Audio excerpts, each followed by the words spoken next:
My family, hi, welcome to yet another one. So you remember Brother Brandon, who became popular and famous due to the Trump assassination attempt prophecy? I saw Trump rising up, and then I saw an attempt on his life. This bullet flew by his ear, and it came so close to his head that it busted his eardrum. And I saw he fell to his knees during this time frame. Then I saw people interceding I saw him winning the presidency. So this and many other fulfilled prophecies have actually, made a lot of people to consider him to be a prophetic voice. Though he maintains that he's not a prophet, he prays, he tells you what God is saying is going to happen, and he prays for God to change things. So we've seen some things come to pass and some other things not coming to pass. And those things that don't come to pass, he says that, the Lord would have changed the outcomes and events. But one of the things that he said concerns this man. Please. A great financial wealth transfer will happen with the Middle East, with the Prince of Saudi Arabia and Iraq and Syria and Jordan. All these major nations will rise up and become the breadbasket of the world. Financial stability like you've never seen before. And the Antichrist will rise out of this and show everybody, I have a solution to all everybody's problems. Even President Trump said, I really like this guy. I don't know why, but I really like this guy. Everybody's gonna like him. And he has been saying this over the years, that they are grooming the Antichrist. The things that will take place coming up out of, and you will see the Mahdi coming from there.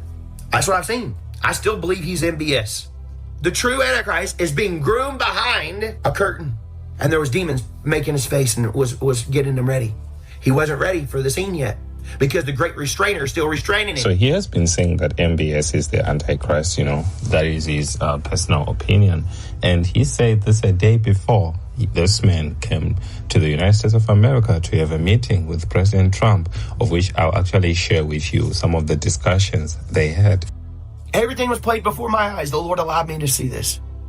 But he said, I'm allowing you to see where you are right now. You're right here. And this little sliver of time is all you have left. There's a 7-year tribulation that's about to begin. We see tomorrow that the Prince of Saudi Arabia, who I believe is the Antichrist, comes to the White House tomorrow to talk to President Trump. I thought, look, MBS is coming.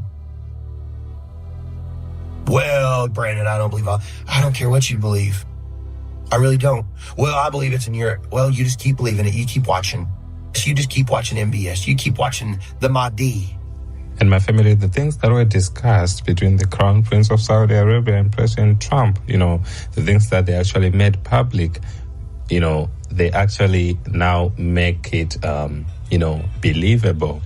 All these things that Brother Brandon is actually saying, they are beginning to be believable. Honestly, I don't believe it 100%, but I'm starting to gravitate towards what he's saying because, what kind of a man makes some promises as this? We believe having a good relation with all Middle Eastern countries is a good thing, and we want to be part of the Ibrahim Accord, but we want also to be sure that we secure a clear path of two-state solution. And today we have a healthy discussion with Mr. President that we're going to work on that to be sure that we can prepare the right situation as soon as possible to have that happen. I think I don't want to use the word commitment, but we've had a very good talk on the Abraham Accords. We talked about one state, two state. We talked about a lot of things in a short period of time. We'll be discussing it further too. But I think you have a very good feeling toward the Abraham Accords. Yes, definitely, Mr. President. We want peace for the Israelis. We want peace for the Palestinians. We want them to coexist peacefully in the region. And we will do our best to reach that day. So this one was very interesting. And he went on further, to promise some financial assistance and, investments in the United States of America. Today and tomorrow, we're going to announce that we are going to increase that $600 billion to almost $1 trillion of investment, real investment and real opportunity by details in many areas, and the agreement that we are signing today in many areas in technology, in AI, in earth materials, magnet, etc., that will create a lot of investment opportunities. So you are doing that now. You're saying to me now that the $600 billion will be $1 trillion. Definitely, because what we are signing, it will facilitate that, and I like that very much. So my family, this man is actually saying they're increasing their investments in America, from $600 billion to $1 trillion. And President Trump is saying that he is appreciative of all these things, that are happening. Very interesting. You work hard. No, that's great. I appreciate that. That's great. We're doing numbers that nobody's ever done.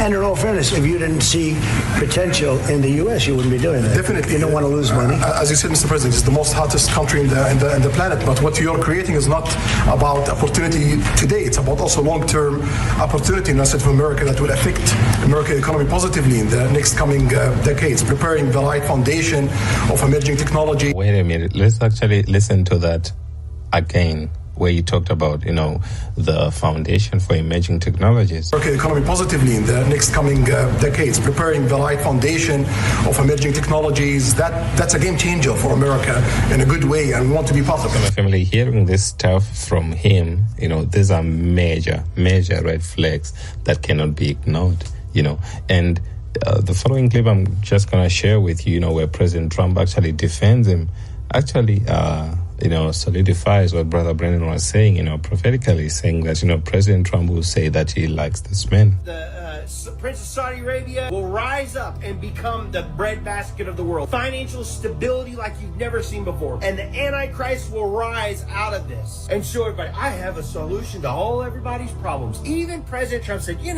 I really like this guy. I don't know why, but I really like this guy. Everybody's gonna like him. Everybody's gonna like him.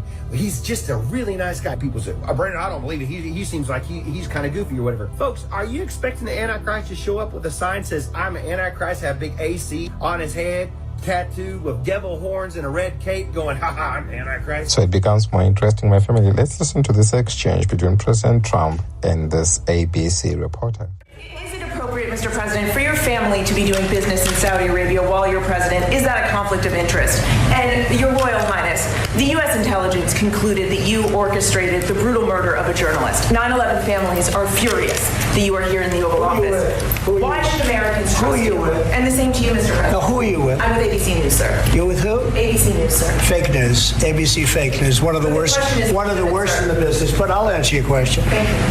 I have nothing to do with the family business. I have left, and when I've devoted 100% of my energy. What my family does is fine. They do business all over. They've done very little with Saudi Arabia, actually. I'm sure they could do a lot. And anything they've done has been very good. That's what we've done. We've built a tremendous business for a long time. I've been very successful. I decided to leave that success behind and make America very successful. And I've made America more successful by far than it ever was, and that it ever could have been, no matter who was president. There would be nobody bringing in $21 trillion, that I can tell you right now. As far as this gentleman is concerned, he's done a phenomenal job. You're mentioning somebody that was extremely controversial. A lot of people didn't like that gentleman that you're talking about. Whether you like him or didn't like him, things happen, but he knew nothing about it, and we can leave it at that. You don't have to embarrass our guest by asking a question like that. Just you ask, Mr. President, you allow me to answer. I feel painful about, the families of 9/11 in America, but, we have to focus on reality. Reality based on CIA documents and based on a lot of documents that Osama bin Laden used Saudi people in that event for one main purpose, is to destroy this relation, to destroy the American-Saudi relation. That's the purpose of 9/11. So whoever buying that means they are helping Osama bin Laden's purpose of destroying this relation. He knows that strong relation between America and Saudi Arabia, it's bad for extremism, it's bad for terrorism. And we have to approve him wrong and to build our relation, continue developing our relation. It's critical in the safety of the world. It's critical against extremism and terrorism. About the journalists, it's really painful to hear anyone that been losing his life for no real purpose or not in a legal way, and it's been painful for us in Saudi Arabia. We've did all the right steps of investigation, etc. in Saudi Arabia, and we've improved our system to be sure that nothing happened like that, and it's painful and it's a huge mistake, and we are doing our best that this doesn't happen again.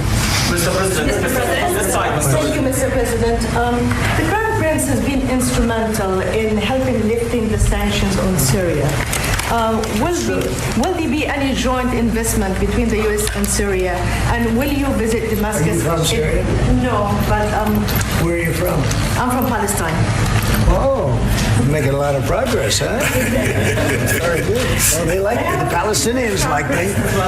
The Palestinians are doing very well, actually. I think we're working very closely with a lot of people to make everybody happy, including Israel, the Palestinians, and everybody. That's very interesting.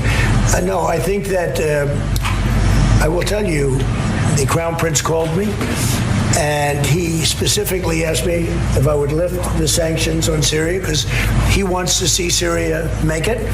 As you know, the leader of Syria was just here. We had a great meeting, and he's a strong guy, and I guess you need a strong person to run it. And I think Syria's made tremendous progress. We did lift the sanctions at the request of the Crown Prince. Also, the president of Turkey, Erdogan, called me specifically. He said, you know, if you don't lift the sanctions, Syria doesn't have a chance. If you do, they have a very good chance. And between the two of them and some others, I lifted the sanctions. And the results so far have been pretty good. So, my family, I don't know about you. You do share your thoughts in the comments below. But I just seeing major red flags, you know, in all these things. Firstly, with regards to President Trump, you know, how he's moving, and also how this guy, this MBS guy, is also moving. These are major, major red flags. So I just want to hear what you think. You know, we'll continue. We'll take up this discussion from here in the next couple of videos we'll upload. Like, share, comment, and subscribe. God bless you. أعتقد أن أوروبا الجديدة هي الشرق الأوسط.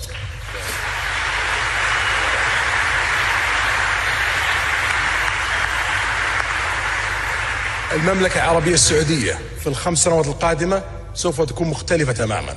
البحرين سوف تكون مختلفة تماما. الكويت حتى قطر على خلافنا معاهم لديهم اقتصاد قوي سوف تكون مختلفة تماما بعد 5 سنوات. الإمارات، عمان، لبنان، الأردن، مصر، العراق والفرص التي لديها. إذا نجحنا في ال5 سنوات القادمة سوف تلتحق فينا دول أكثر وسوف تكون النهضة القادمة في العالم في 30 سنة القادمة في الشرق الأوسط إن شاء الله. هذه حرب السعوديين، هذه حربي اللي أخوضها شخصيا، ولا أريد أن أفارق الحياة إلا وأرى الشرق الأوسط في مقدمة مصاف في العالم، وأعتقد أن هذا الهدف سوف يتحقق 100%. الله يعطيك طول العمر يا سيدي.